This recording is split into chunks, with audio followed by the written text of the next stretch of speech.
안녕하세요. 저는 평범한 50대 남성입니다.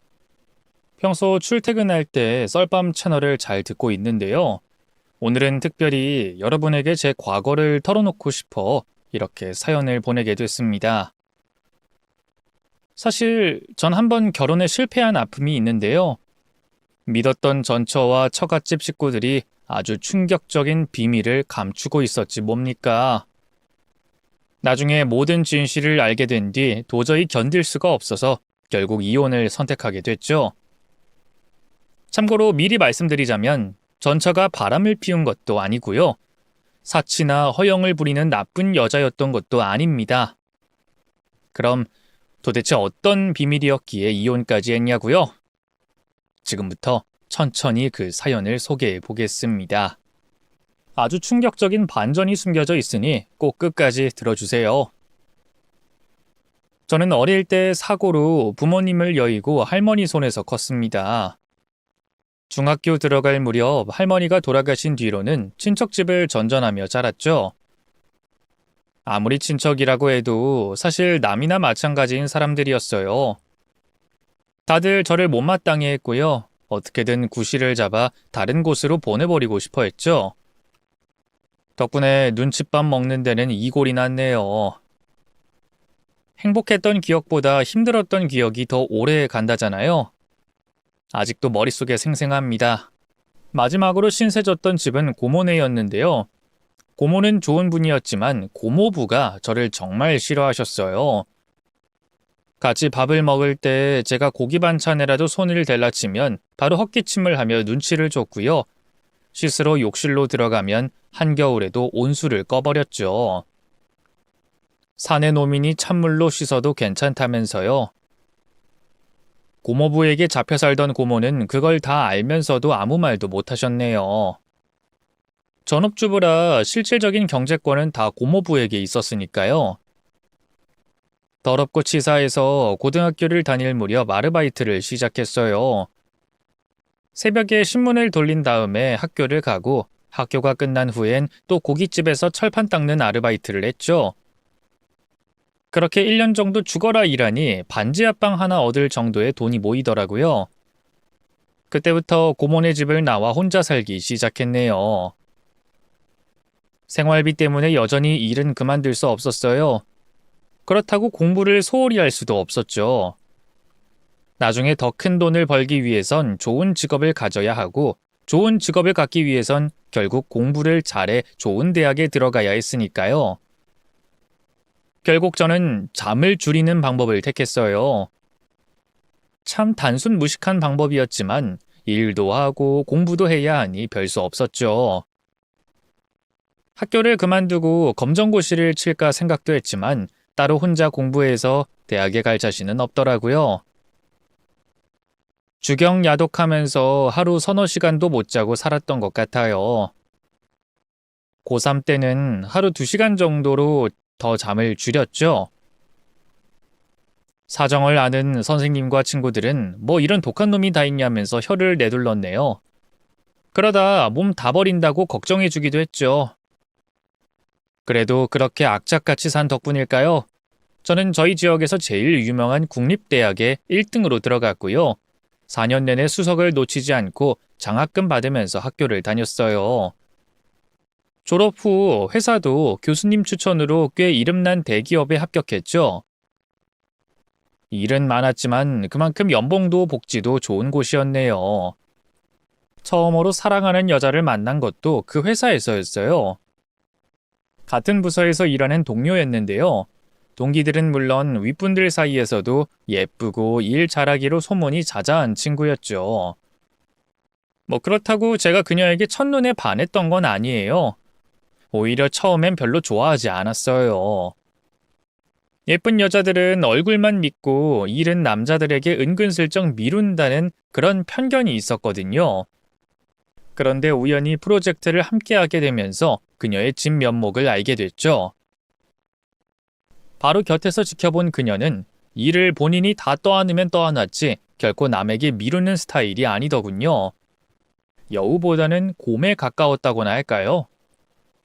상사의 부당한 지시에도 아무 말 못하고 꾹 참다가 화장실에서 울고 들어오기 일쑤였죠. 걸핏하면 일은 혼자 다 하고 성과는 싸바싸바 잘하는 동료가 챙겼고요. 그때마다 안쓰럽고 안타까운 마음이 들었는데요. 그게 시간이 흐를수록 차츰차츰 이성적인 호감으로 발전하더라고요. 원래 처음일수록 겁이 없잖아요. 사내 연애가 얼마나 힘들고 위험한 건지도 모른 채 적극적으로 그녀에게 대쉬했고요. 제 불같은 직진에 그녀 역시 얼마 안가 마음의 문을 열어줬죠. 여자친구로서 그녀는 참 완벽했어요. 예쁘고 몸매 좋고 뭐 이런 외적인 조건들을 얘기하는 게 아니에요. 마치 잃어버린 제 몸의 퍼즐 조각 하나를 찾은 것처럼 그녀는 제게 꼭 맞는 사람이었죠. 식습관, 취향, 성격 그 무엇 하나 거슬리는 게 없었어요. 어려서 부모님을 잃은 뒤 줄곧 혼자였던 저는 하루빨리 그녀와 단란한 가정을 이루고 싶었어요. 그녀와 저를 반씩 닮은 아이를 낳아 남부럽지 않게 살고 싶었죠. 그래서 조금 이르지만 사귄 지 2년 만에 그녀에게 청혼을 했네요. 저는 여자친구도 당연히 받아들일 거라고 생각했어요. 그쯤 회사 일 때문에 많이 힘들어했고 원래 장래 희망도 전업주부였다고 종종 말하곤 했으니까요. 그런데 이게 웬걸. 제가 내민 반지를 받아들고 기뻐하던 여자친구는 이내 침울한 표정으로 말했어요. 미안해 자기야. 그치만 아무래도 결혼은 힘들 것 같아. 제겐 청천벽력과도 같은 말이었죠. 뭐? 대체 왜? 내가 영숙이 너에 비해서 너무 부족한 놈이라 그래? 부모 없는 고아라서 가진 게 별로 없어서? 아니 그런 거 아니야. 사랑하는데 그런 게 뭐가 문제야. 그럼 대체 왜? 집 때문이면 걱정하지 마. 나 고등학교 때부터 죽어라 일해서 돈 많이 모아뒀어. 큰 평수는 아니더라도 우리 둘이 발 뻗고 잘 정도의 집은 살 수 있다고. 그러니까 우리 결혼하자 영수가. 내가 앞으로 진짜 행복하게 해줄게. 응? 그치만 너무 서두르는 것 같지 않아? 우린 지금도 충분히 행복한데 굳이 결혼을 해야 할까? 결혼하면 더 행복할 거야. 한 집에서 평생 같이 의지하고 사는 거잖아. 글쎄, 난 잘 모르겠어. 여전히 망설이는 여자친구의 손을 꽉 잡았어요. 그리고 최대한 불쌍한 척 입을 열었죠. 너도 알잖아. 나 부모님 돌아가시고 너무 외롭게 큰 거. 하루빨리 너랑 내 가정을 꾸리고 싶어. 나도 가족이 갖고 싶다고. 그러나 돌아온 대답은 여전히 미안해 였어요. 도대체 뭐 때문이냐고 물어도 여자친구는 명확한 설명 없이 그저 고개만 가로저었죠. 하지만 거기서 포기할 순 없었어요. 10번 찍어 안 넘어가는 나무 없다잖아요. 그 뒤로 전 한 달에 한 번씩 여자친구에게 결혼하자고 얘기했어요. 장난식으로 말만 던지는 게 아니라 늘 분위기 좋은 레스토랑이나 카페를 예약하고 아름다운 야경을 배경 삼아 무릎 꿇고 반지를 내밀었죠. 그렇게 한 반년쯤 끈질기게 구애했을까요?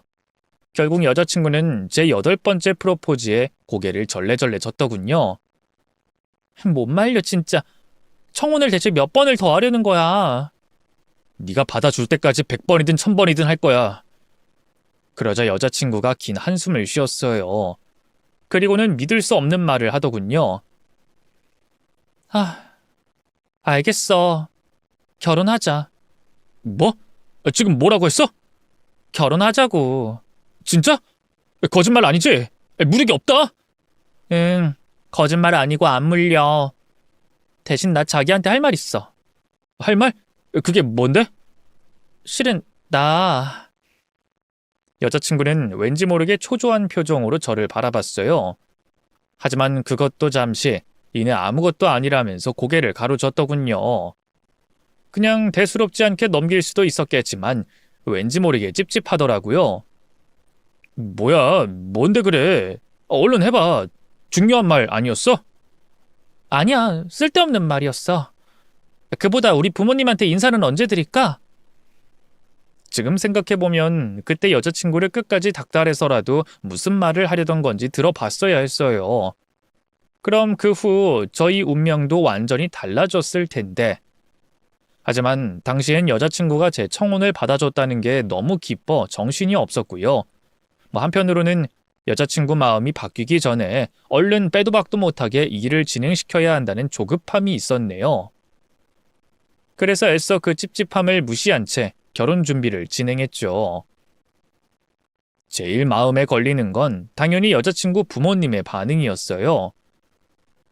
제가 아무리 명문대를 졸업하고 대기업을 다니면 뭐해요? 여자친구도 저 못지않게 좋은 대학 나와 같은 회사 다니는데, 게다가 저는 고아라는 치명적인 약점이 있었죠. 그에 반해 여자친구네 부모님은 두 분 다 멀쩡히 살아계시고 부부 금술도 좋으셨고요. 시장에서 오랫동안 과일 장사를 크게 하셔서 동네에서도 제법 소문난 알부자였어요. 두 분이 여자친구에 비해 여러모로 딸리는 저를 마음에 들어하지 않을까봐 너무 불안했죠. 그래서 여자친구네 집에 인사 가기 전에 부랴부랴 머리를 자르고 새 옷을 사고 소고기와 홍삼 같은 비싼 선물도 준비하며 바쁘게 움직였네요. 다행히 여자친구네 부모님은 저를 진심으로 환영해 주셨어요. 제 가족이나 경제적인 조건에 대해선 이런 방구 말도 없이 그저 저를 예뻐해 주시더군요. 너무 감동한 나머지 인사드리고 나오는 길에 여자친구에게 그랬네요. 영숙이 너네 부모님 참 대단하신 것 같아. 보통 부모 없는 고아라고 하면 색안경 끼고 바라보시는데. 에이, 우리 부모님 그런 분들 아니라고 했잖아. 그리고 자기가 왜 고아야? 부모님이 좀 일찍 돌아가신 거지. 친척들도 다 있잖아. 그렇긴 한데 사실 고아나 다름없이 컸으니까. 아니라니까. 그리고 설사 그렇다 해도 뭐 어때? 그만큼 우리 부모님이 자기가 마음에 들었다는 건데. 자기 얼굴도 잘생기고 키도 크고 또 싹싹하잖아. 어른들이 좋아할 만하지. 그땐 여자친구가 기죽은 저를 띄워주는 거라 여겼는데요. 지금 생각해보면 여자친구는 자기 집안의 그 어마어마한 비밀을 감추기 위해 애써 말을 돌린 거였어요. 애초에 여자친구네 부모님이 저를 적극 환영했던 것도 그 비밀 때문이었던 거니까요. 어쨌든 그렇게 저희는 약 1년간의 결혼 준비를 거쳐 정식으로 부부 사이가 됐습니다. 결혼 생활은 참 행복했어요. 아내는 결혼 후 직장을 그만두고 저를 내조하는 데 최선을 다했어요. 매일 저보다 일찍 일어나 아침을 차려주고 와이셔츠를 다려주고요. 저녁엔 늘 새로운 밥과 국에 영양을 고려한 다양한 가짓수의 반찬을 챙겨줬죠. 장인어른 장모님도 저를 아껴주시긴 마찬가지였어요. 특히 장모님은 우리 사위 하면서 제가 갈 때마다 온갖 진수성찬을 차려주셨네요. 설거지라도 좀 도와드리려고 하면 일하느라 힘들 텐데 됐다면서 자신이 다 직접 하셨죠. 아버님도 드디어 취미생활을 함께할 아들이 생겼다면서 제게 직접 바둑과 골프를 가르쳐주곤 하셨네요. 아내에게 2살 터울의 남동생이 한 명 있긴 했는데요. 군대 제대하자마자 바로 결혼하는 바람에 일찌감치 독립했거든요. 이미 5살짜리 딸도 있어서 좀처럼 장인 장모님 집에는 걸음을 못하는 것 같더라고요. 그래도 어쩌다 집안 행사로 만날 때면 먼저 매영 하면서 사근사근하게 다가와줬죠. 그런 처남을 닮아서인지 딸도 참 애교 많고 예쁜 아이였어요. 원래 자식을 딱 한 명만 낳는다면 당연히 아들이라고 생각했는데 처남 딸을 보고 여자애도 나쁘지 않을 것 같다는 생각이 들었을 정도였죠. 처남은 진짜 밥 안 먹어도 배가 부르겠어. 소영이가 이렇게 예쁘니까 말이야. 아유, 예쁘긴요. 요즘 말도 안 듣고 고집만 세져서 얼마나 힘든데요. 그렇게 말하면서도 입은 웃고 있거든. 매형도 얼른 애기 가지셔야죠. 응, 노력은 하고 있는데 쉽지 않네. 아직 결혼한 지 얼마 안 됐으니까 너무 초조하게 생각하지 말아야지. 사실 저희 부부에게 고민이 한 가지 있다면 아이가 들어서지 않는다는 거였어요. 2년까진 그러려니 했는데 3년이 넘어가도록 소식이 없으니 조금씩 초조해지더군요. 결국 고민 끝에 아내에게 난임 치료를 받아보자고 말했는데 애초에 아이를 가지는데 회의적이던 아내는 영 내켜하지 않았어요. 그렇게까지 해서 억지로 애를 가져야 해? 아니, 억지로라니. 결혼한 부부가 애를 낳는 건 당연한 거 아니야? 그리고 당신도 알잖아. 나는 외동에 부모님도 일찍 돌아가셔서 꼭 자식이 있었으면 하는 거. 그건 나도 아는데 무슨 병원을 다니면서까지. 그러다 우리 둘 중 한 명한테 문제라도 있다고 해봐. 그럼 부부 사이도 나빠질 거 아니야. 나빠질 게 뭐가 있어. 그게 본인이 잘못해서 그렇게 된 것도 아닌데. 그리고 문제가 있는지 없는지 일단 검사 받아봐야 알지. 지레 겁먹을 필요 없잖아. 그러자 갑자기 아내가 왈칵 울음을 터뜨렸어요. 당신한테 그동안 솔직히 말 못했는데 나 사실 누군가의 엄마가 될 자신이 없어. 무한정 그렇게 애정을 퍼주고 날 희생할 자신이 없다고. 난 아직도 그냥 엄마 보살핌 받는 딸이고 싶고 당신한테 사랑받는 여자이고 싶지. 누군가를 위해 희생하고 헌신하는 엄마가 되고 싶진 않아. 철없는 소리인 거 아는데 이게 내 진심이야. 미안해, 여보. 생각지도 못한 아내의 고백에 깜짝 놀랐어요. 아내가 저보다 어리긴 했지만 그래도 그때 나이가 이미 30대였는데 생각했던 것보다 더 철이 없더군요. 하지만 엄마 될 자신 없다며 우는 사람을 억지로 병원에 끌고 갈 수도 없고 뭐 어쩌겠어요. 일단 끌어안고 달래줬죠. 당신이 그런 생각하고 있는지 몰랐어. 미안해. 내가 진작 눈치채고 용기를 줬어야 하는데. 그럼 우리 조금만 더 기다려보자. 정말? 역시 당신이라면 그렇게 말할 줄 알았어. 고마워, 여보. 그래. 그리고 어차피 아이만 생기면 모성애도 부성애도 자연스레 생길 거야. 신이 우리를 그렇게 만들었다잖아. 그러니까 아무 걱정하지 마. 옆에서 늘 나도 함께 할 거니까. 알았지? 응, 알겠어. 그렇게 저와 아내는 자연 임신을 좀 더 시도해 보기로 했어요. 하지만 그 뒤로도 아이는 들어서지 않았고요. 제가 난임병원 얘기를 꺼낼 때마다 아내는 울면서 때론 화내면서 그 얘기를 회피했죠. 이것 때문에 한때 저희 부부는 이혼 위기까지 갔어요. 그때 지난했던 과정을 여기에 모두 풀어놓을 수는 없지만 어쨌든 결국 제가 아이를 포기하는 걸로 일이 마무리됐죠. 사랑은 더 많이 사랑하는 사람이 지는 거라고 하잖아요. 저는 이미 한 번 가족을 잃었던 사람이었어요. 다시 제 손으로 아내와 처갓집 식구들을 버리고 혼자가 되는 짓은 도저히 할 수가 없었죠. 그런 제게 큰 위로가 되줬던 건 다름 아닌 처조카 소영이었어요. 그쯤 저희 부부는 처남네와 자주 왕래하면서 지냈는데요. 못해도 일주일에 3번은 만나서 같이 저녁을 먹었어요. 자연스레 소영이도 저를 많이 따르게 됐죠. 고모부, 이거 선물이에요. 제가 그렸어요. 이게 뭐야? 어이, 고모랑 고모부 그린 거야? 네, 여기 안경 낀 사람이 고모부고 옆에 드레스 입은 공주님이 고모예요. 우와, 우리 소영이 화가해도 되겠는데? 너무 잘 그렸다. 고마워. 그럼 소영이는 제품에 안겨 까르르 웃음을 터뜨렸어요. 너무 귀엽고 사랑스러웠죠. 그런데 이상하게 아내는 제가 소영이를 예뻐하는 걸 별로 좋아하지 않았어요. 나중엔 아예 처남네와 만나는 것조차 꺼려하더군요. 결국 하루는 대놓고 그 이유를 물어봤죠.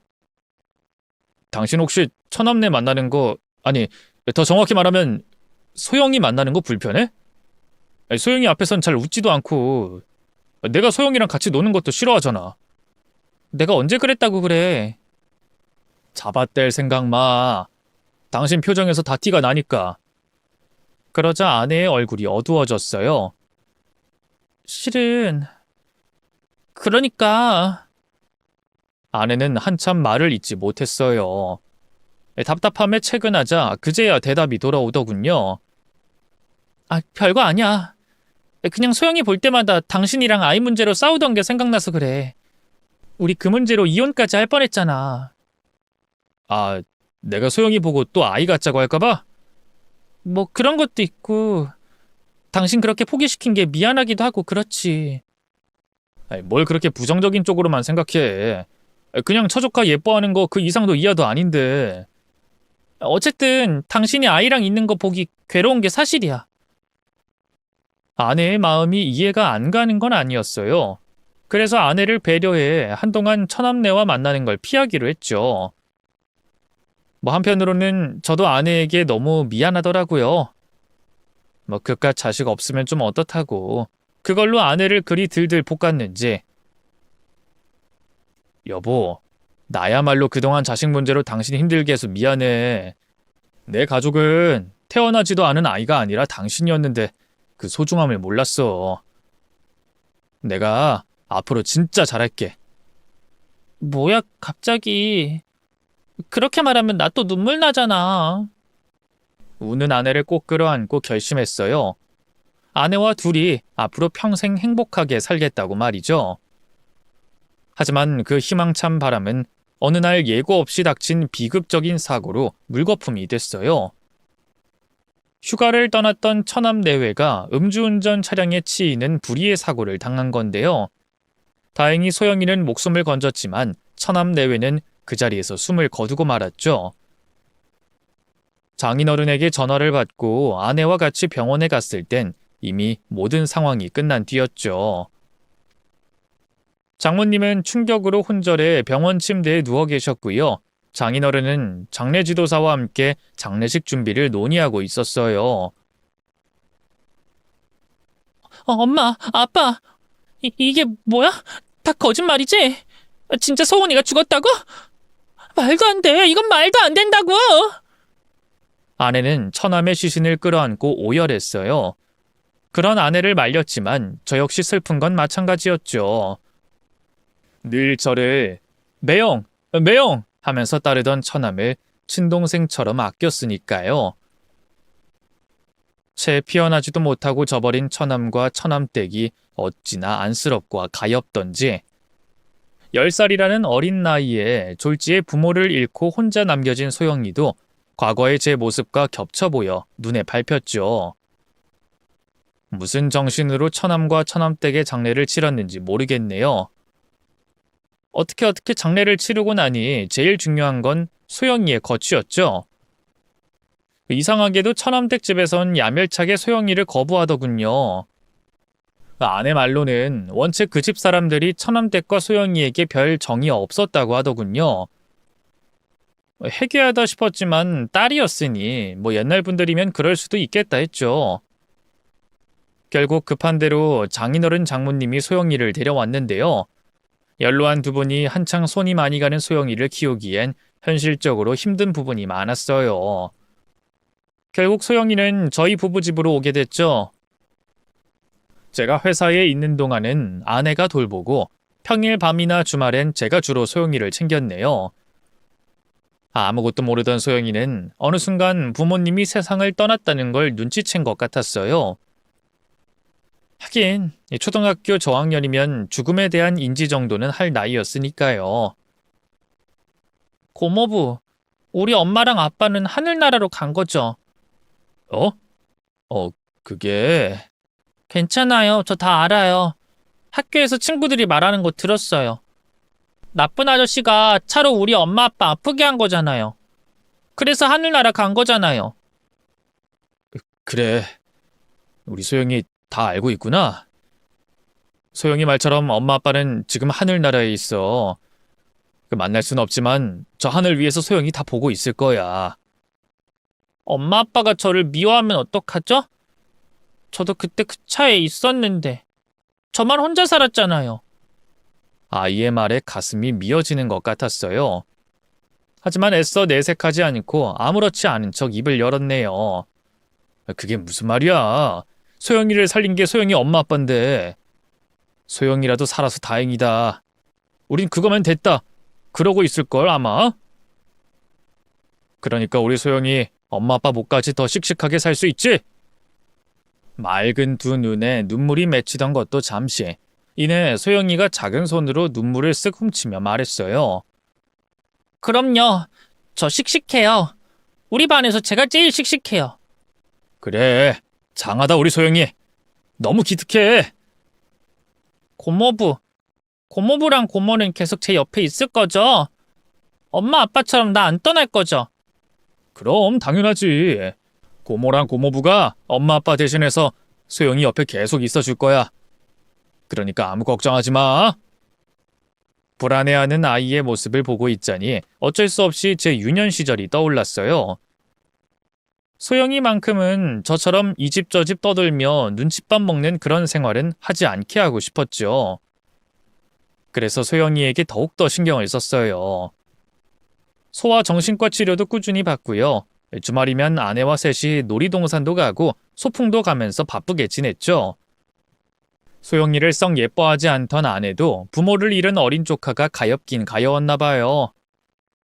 밤에 소영이가 악몽을 꿀 때마다 같이 자주기도 하고요.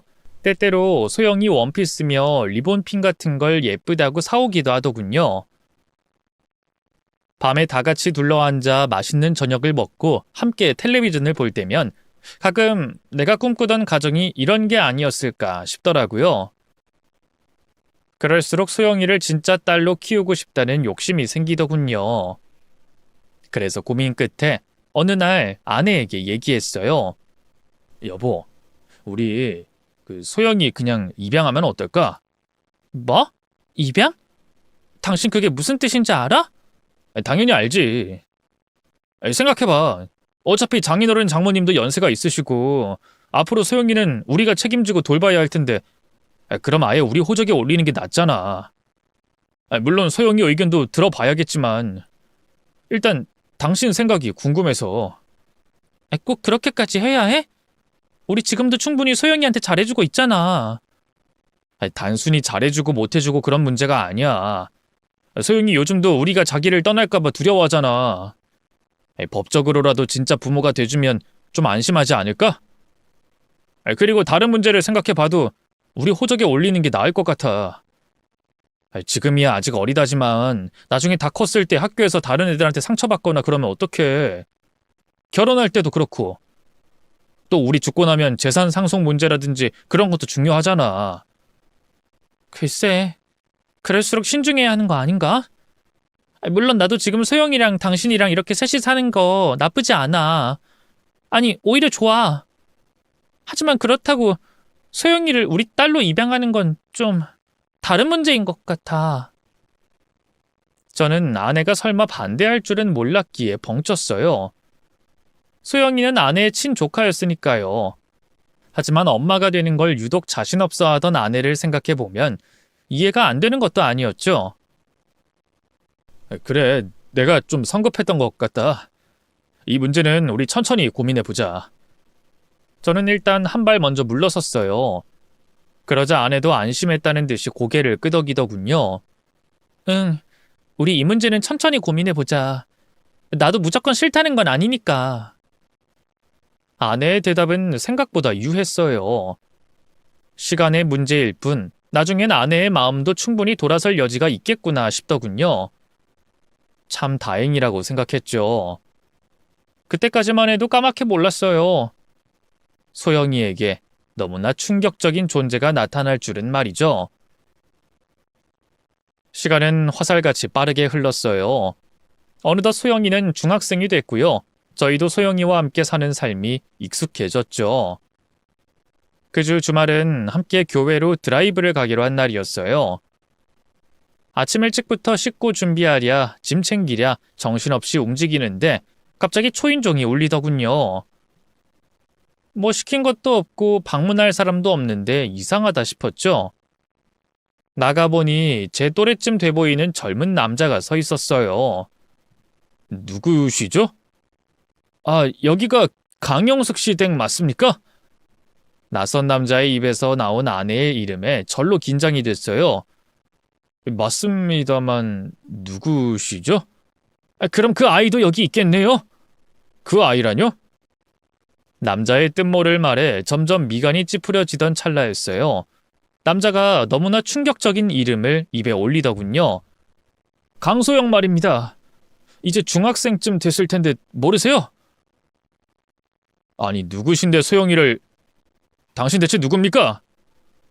제 말에 남자가 짐짓 자세를 바로 했어요. 그리고 너무나 경악스러운 자신의 정체를 밝혔죠. 저는 하영모라고 하는데요.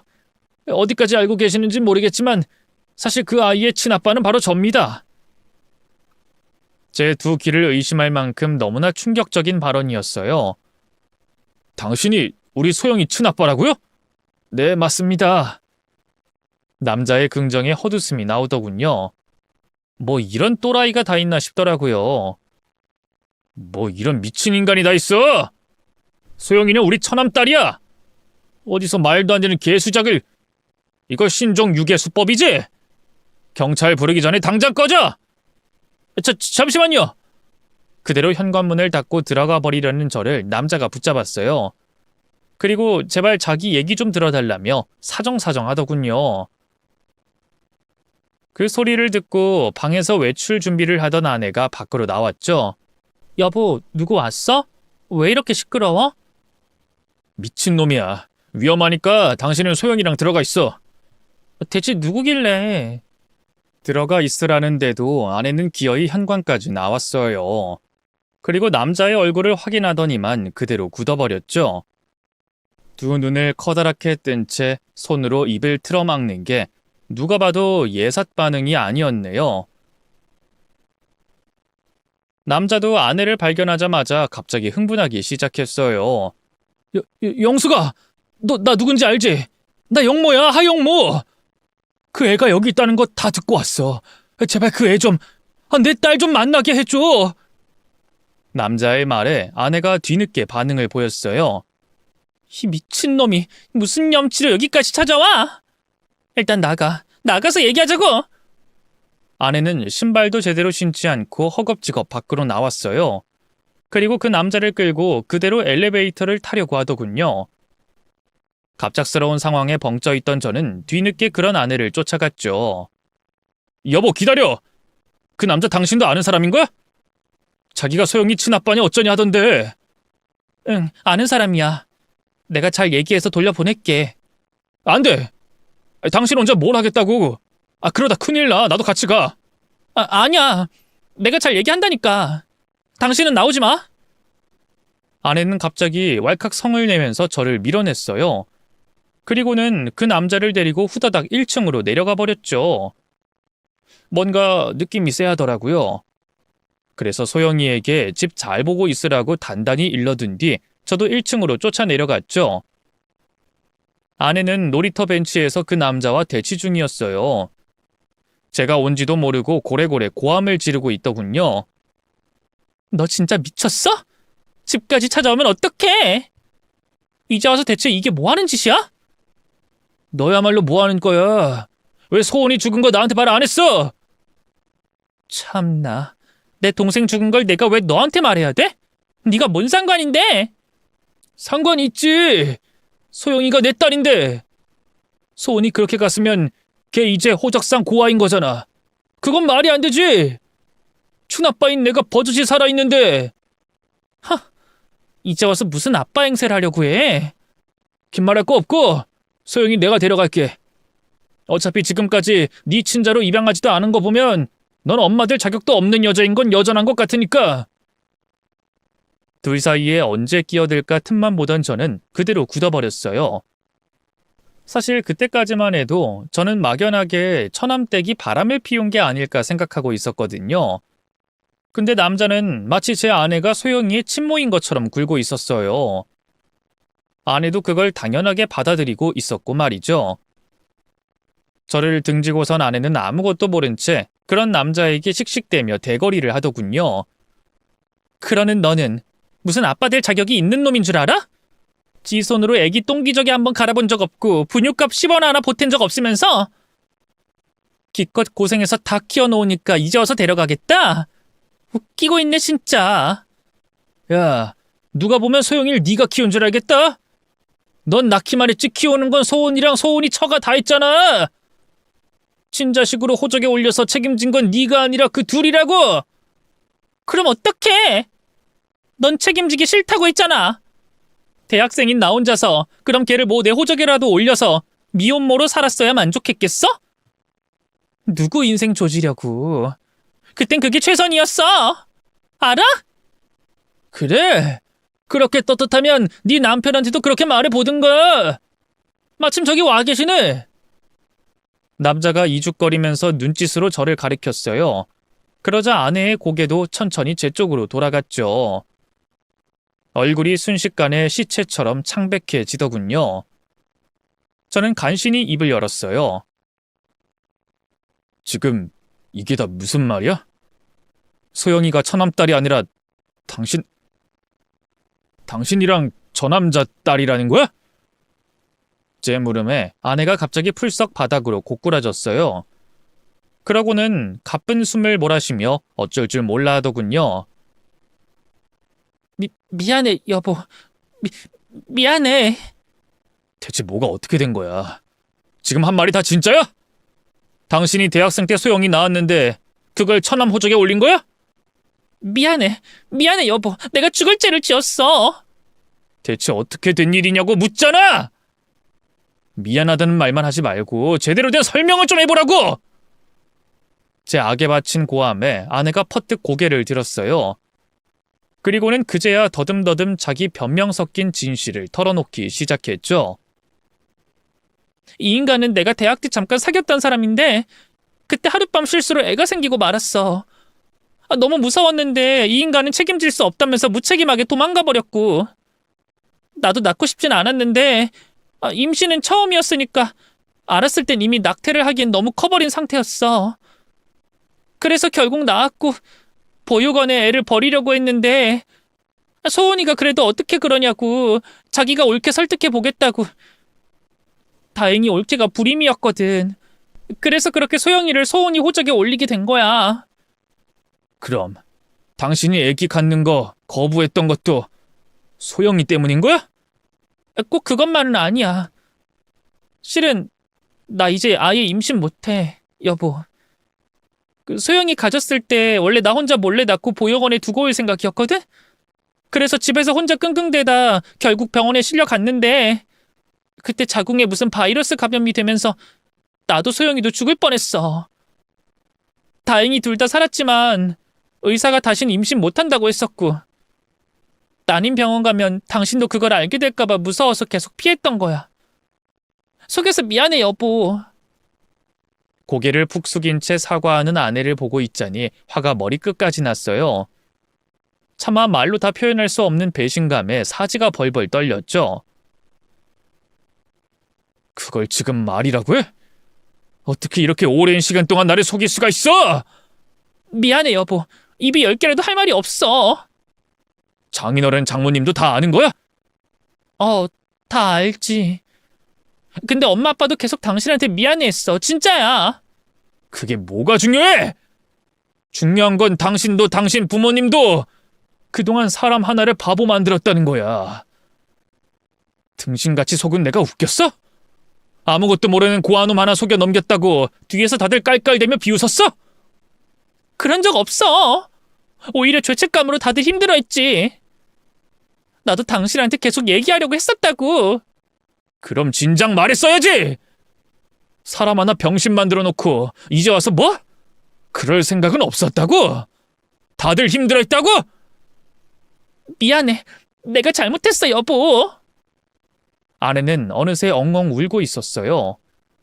평소 같았으면 그 모습이 너무나 가련하고 안쓰러웠을 텐데 배신당했다는 걸 알아서일까요? 그 모습이 가증스럽기 짝이 없더군요. 제게 매달리는 아내를 뿌리치고 그대로 돌아섰어요. 집으로 돌아가자니 차마 소영이를 볼 자신이 없어 그대로 차로 향했죠. 하지만 막상 차에 타서도 갈 곳이 없더라고요. 저는 가족도 없었고 친구들에겐 섣불리 털어놓을 수 있는 얘기가 아니었으니까요. 무작정 고속도로로 차를 몰았어요. 그 사이 아내와 장인어른 장모님에게서 번갈아 전화가 왔지만 단 한 통도 받지 않았죠. 운전하는 내내 머릿속이 너무나 혼란스러웠어요. 지금까지 제가 살던 세상이 통째로 무너진 기분이었죠. 그렇게 날이 새도록 광란에 드라이브를 하고 바로 회사로 출근했어요. 겨우 주어진 업무를 처리하고 집에 돌아오니 아내가 똑같은 옷차림으로 현관에서 절 기다리고 있더군요. 밥도 안 먹고 잠도 안 자고 저만 기다린 것 같더라고요. 바보같이 또 그 모습에 마음이 약해지더군요. 아내가 그런 제 마음을 읽은 것처럼 희미하게 미소 지었어요. 당신 왔어? 회사 갔다 온 거지? 소영이는? 잠깐 엄마 아빠 집으로 보냈어. 잘했네. 그럼 이제 우리 둘이 이성적으로 차분하게 얘기 좀 해보자. 아내와 함께 식탁에 마주 앉았어요. 그리고 아내에게 궁금했던 것들을 묻기 시작했죠. 그 자식은 왜 이제 와서 소영이를 데려간다는 건데? 사실 몇 년 전부터 계속 자기가 데려가겠다고 연락했었어. 원래 가수할 거라고 허구한 날 술 퍼마시고 기타나 치던 한량놈이었는데 뒤늦게 철이 들었는지 뭔지 사업을 시작했더라고. 근데 그게 좀 잘 풀려서 형편이 나아졌나 봐. 그랬더니 소영이한테 미련이 생긴 것 같아. 자기가 이제 더 잘 키울 수 있다면서 계속 데려가려고 하더라고. 그동안은 소영이가 소원이 호적에 올라가 있었으니까 뭐 어떻게 못했는데 소원이 그렇게 되고 나서 이제 진짜 자기가 데려가고 싶은가 봐. 아내의 말을 듣고 나니 머릿속이 더 복잡해졌어요. 제가 아무 말 없이 팔짱만 끼고 있자 아내가 은근슬쩍 손을 뻗더군요. 소영이 얘긴 이쯤 하고 당신은 어때? 나 용서해 줄 수 있어? 두려운 표정으로 저를 올려다보는 아내를 보고 있자니 뭐라고 표현하기 힘든 복잡한 감정이 피어올랐어요. 어쨌든 제가 10년 가까이 함께 살을 맞대고 살았던 여자였으니까요. 하지만 한편으로는 그런 여자가 저를 감쪽같이 속이고 있었다는 게 너무나 큰 상처였죠. 글쎄, 잘 모르겠다. 과연 내가 앞으로 당신을 아무렇지 않게 예전처럼 대할 수 있을지. 내가 더 잘할게. 노력하면 되잖아. 노력한다고 되는 문제가 아니잖아. 당신은 물론이고 장인어른 장모님, 그리고 죽은 처남 부부까지 전부 다 날 작정하고 속였다고. 일부러 그런 건 아니었어. 사실 결혼 전에 당신한테 다 털어놓으려고 했는데 소영이가 내 호적에 있으면 모를까 이미 소은이 딸로 잘 살고 있는데 굳이 얘기할 필요가 있을까 싶어서. 소은이가 그렇게 가버릴 줄 누가 알았겠냐고. 급기야 아내는 두 손에 얼굴을 묻고 흐느끼기 시작했어요. 그런 아내를 달래지도 그렇다고 외면하지도 못한 채 저는 바라만 봤죠. 어쨌든 중요한 건 소영이 마음이니까 같이 얘기해보자. 아마 소영이도 그날 그 남자가 하는 말 안에서 다 들었을 거야. 혼란스러워하고 있을 거라고. 일단 저희 부부 사이 문제보다 중요한 건 소영이였어요. 소영이를 불러다 차분하게 상황을 설명했죠. 생각보다 소영이는 많은 걸 알고 있었어요. 저 그럼 그 아저씨, 아니 친아빠 따라갈게요. 소영이의 말에 저는 물론 아내도 깜짝 놀랐어요. 그게 무슨...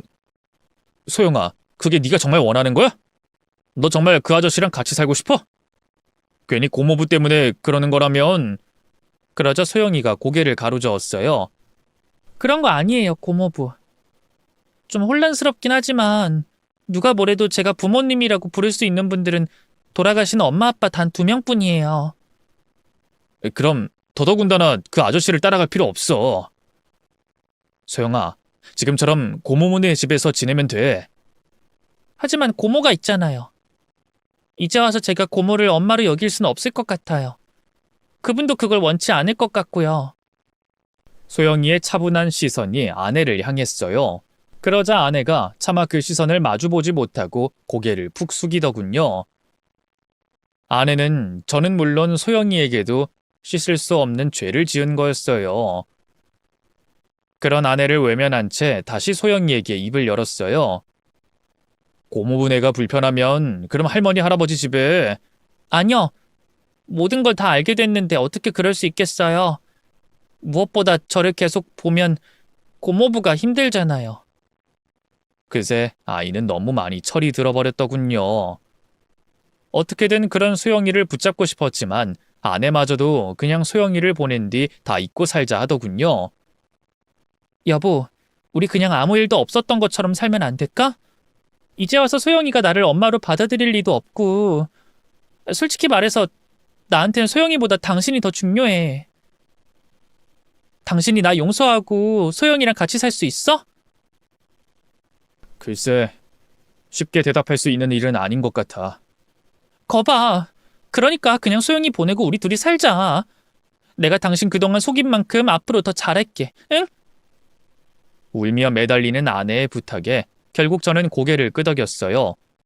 하지만 소영이가 떠난 뒤에도 저희 부부 사이는 회복되지 못했습니다. 사실 엄밀히 따져보면 아내가 바람을 피운 것도 아니잖아요. 다른 남자를 만나 소영이를 낳고 처남호적에 올렸던 건 저를 만나기 훨씬 전의 일이었으니까요. 하지만 그 사실을 감쪽같이 속인 채 10년 가까이 저와 살았다는 걸 용서하기가 힘들었어요. 결혼 직전에라도 하다못해 처남 부부가 불의의 사고를 당했을 때만이라도 얘기했어야 하는 게 아닌지, 제가 아이를 포기하겠다고 했을 때 대체 무슨 생각을 했던 건지, 또 제가 소영이를 입양하자고 했을 때는 어떤 생각으로 망설인 건지 그 속을 알 수가 없더군요. 부부 사이에 제일 중요한 건 신뢰인데 이미 저희는 그게 산산이 부서져 버린 거죠. 그 위에 아무리 견고한 성을 쌓으면 뭐 하겠어요? 집안이 위태로우니 결국 허물어져 버릴 것은 뻔한데. 아내도 저도 많이 노력했지만 한번 금이 가기 시작한 관계를 다시 되돌릴 수는 없더군요. 결국 그 일이 있고 2년도 안 돼 저희 부부는 깨끗하게 갈라섰어요.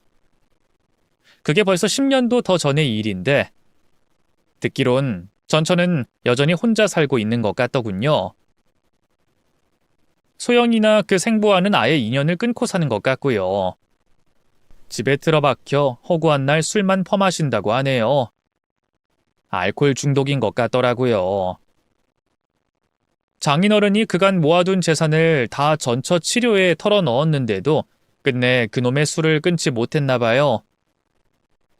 한때 사랑했던 여자인 만큼 안타까움의 감정이 밀려들기도 하지만 어쨌든 인연이 아니었기에 헤어진 거라 생각해 미련은 없습니다.